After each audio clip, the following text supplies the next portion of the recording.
ladies of The View weighed in on President Biden's failure to acknowledge his 7th grandchild, Hunter Biden's child, out of wedlock, after columnist Maureen Dowd wrote an op-ed published in the New York Times about Biden's laissez-faire approach to Hunter's estranged daughter. Let's watch. It's not the president's baby, so I don't know what you think, but I'm throwing it out there. I agree with you completely. It shouldn't have been directed to Joe Biden. It should be directed to Hunter Biden. It's 5 children, not 4, Hunter, because this is not Joe Biden's baby, and I think it's very hard for Joe Biden to be a grandfather to the child if his son is not being a father. He can talk to his child, he can advise Hunter, but look, what is absolutely evident to me is that the right wing and the MAGA world has decided to weaponize Hunter Biden against his dad. I'm sort of split on this because I hate this for that child. You're not asked to be brought into the world. It's just a circumstance, you know, and apparently this was more of a one-night stand. It wasn't like they had a relationship. He was in the throes of addiction when this woman became pregnant. Whoopi Goldberg blamed the media and called out Maureen Dowd for penning the piece. Let's take a look. Maureen Dowd should find something else to write about. Yeah, write about something else. I'm sorry. You know, these things are, for me, when you start talking about people's families and what they're doing, I find it unnecessary. This is not anybody's business. Nobody needed to know about this. No. This is private. And I know people feel like you need to know everything. I'm sorry, you don't. But another co-host of The View, Alyssa Farah-Griffin, wasn't prepared to let Biden off the hook. I also have estrangement in my family. I can't have a birthday pass or a holiday that I don't think of the phone call I'm not receiving that day. Because you're estranged from your dad. I'm estranged from my father, and I can't pretend to know what's going on with the child, but I know that someday she will be old enough to read and hear the speeches where he says, my 6 grandchildren, and just leaves out that there's the 7th. If he could even just change that language to me, that would be enough, because I don't know what's going on behind closed doors, but she will someday be old enough to know that he was choosing to reject her and not acknowledge her as his child.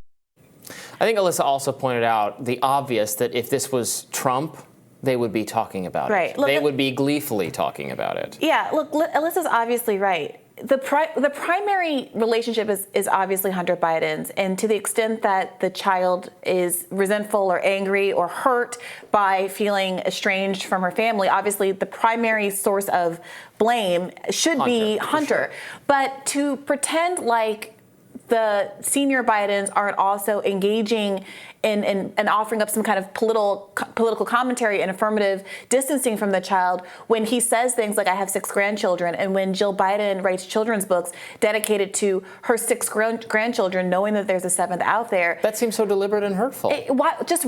Just say my grandchildren. For sure. There's just no need to purposely exclude her. And moreover, I forget which of the women said that, I think it was Sunny, he doesn't really know this woman. It was when he was on having drug abuse issues. That's fine. Again, that's not the granddaughter's fault. And it's not entirely true that he had no relationship with this woman.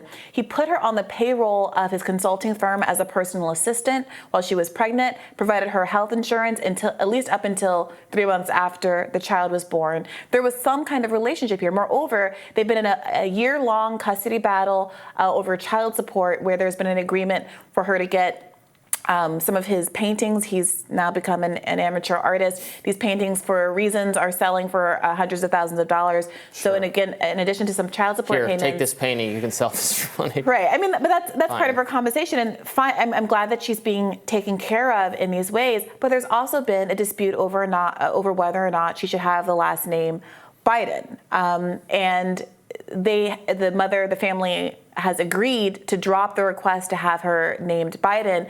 One has to question under what circumstances. Is that part of the monetary settlement that she'll stop pushing to be described as a Biden? But that feels like part of this slight, right? It's not just that, you're technically being taken care of, that, they're wanting you to be excluded from this family. And that's not just about Hunter Biden, that's about all the Bidens. And it doesn't even seem, what's the point of it anymore? What are they trying to hide or cover? Like, it should not be a source of shame to have a child out of wedlock. A child is a beautiful thing, and it's fine. And obviously Hunter has engaged in all of these already well known to the public, other embarrassing things, the drug abuse, et cetera, which again, that's people all over America have marital issues and drug issues. This is something that everyone goes through, elite and non-elite alike, or capable, know people in their families who went through, et cetera. It doesn't need to be, it's not hidden, it's known to the public. Yeah. It's known regardless, frankly, of whether Maureen Dowd writes about it in the New York Times or not. The idea that it's not going to be known if it's not commented on, we're so far past that. Hunter Biden's behavior and what happened is known, and they're not papering over some. I don't understand what's the point of treating this person and this individual child this way when it could just you can just move on from what happened and from the circumstances that led to this, compensate the person, acknowledge the child, and what is the importance of what is the point of not doing that? I don't understand. I really don't. And Maureen Dowd, by the way, acknowledges the argument that the women of The View brought up, saying, why are you making this about Joe Biden? This is about Hunter. Mm-hmm. She writes, I have sympathy for Hunter going into a dark, bleak hole, as he called it. I have sympathy for a father coping with a son who is out of control and who may still be fragile. With Hunter, his father can seem paralyzed about the right thing to do, but the president can't defend Hunter on all his other messes and draw the line at accepting one little girl. You can't punish her for something she had no choice about. The Biden should embrace the life Hunter brought into the world, even if he didn't consider her mother the quote-unquote dating type. And I think I got to agree with that. When children are born, you got to step up. Yeah. And if the father isn't willing to, if he's dealing with his own issues still, I can understand that. But if you're gonna be talking about how your honor as a Biden, the Biden family, and family is the most important thing, it's against type. It undermines your whole stated principle and again, to allow why? this For girl what to be reason? out in the world. For what point? It's not for political gain. Nothing is being gained by handling it this way. If anything, it's advantaged by embracing her. We would all think it was a beautiful thing. It's not even the right thing is this, but it's too hard to do because X, Y, and Z. The optics are bad. That's not the case. Yeah. You can just do the right thing. I do wonder if the family that the girl comes from is part of why there's been this hesitation to embrace her. There is potential risk for embarrassment if there's anything going on there. I remember when Meghan Markle was marrying Prince Harry, her father is complicated, and the press really used his personal choices to malign her further. Apparently, Miss Roberts, the mother, is the daughter of a rural gun maker and is, from a more conservative family. Again, this could be a positive selling point for the Bidens, demonstrating that there's the kind of political diversity in their family that exists in so many American families. So there's going to be more speculation about that. But it is, at this point, when you've now had multiple New York Times stories published about this, if they go ahead forward and continue to refer to themselves as having only 6 grandchildren, or their son as only having 4 children, it's hard to imagine someone making those kinds of choices knowing how a child is going to grow up and perceive that and not think negatively about the person who is willingly inflicting that sort of hurt, when it's just not necessary, when you could just tiptoe around it and avoid it. Yeah, for sure. The article contemplates a little girl growing up and realizing her half-sister got married on the White House lawn and knowing that she's a Biden and seeing all the press about how your grandfather's the president.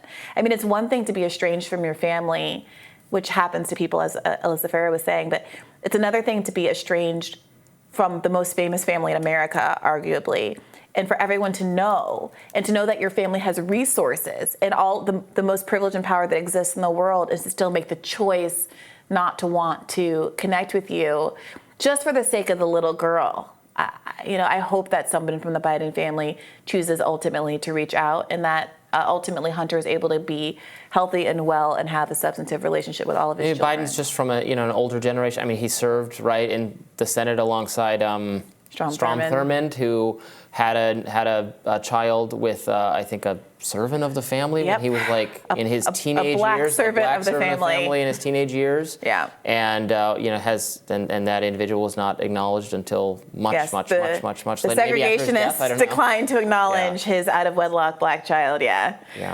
Yeah, it's a tough situation. We'll have more Rising for you right after this.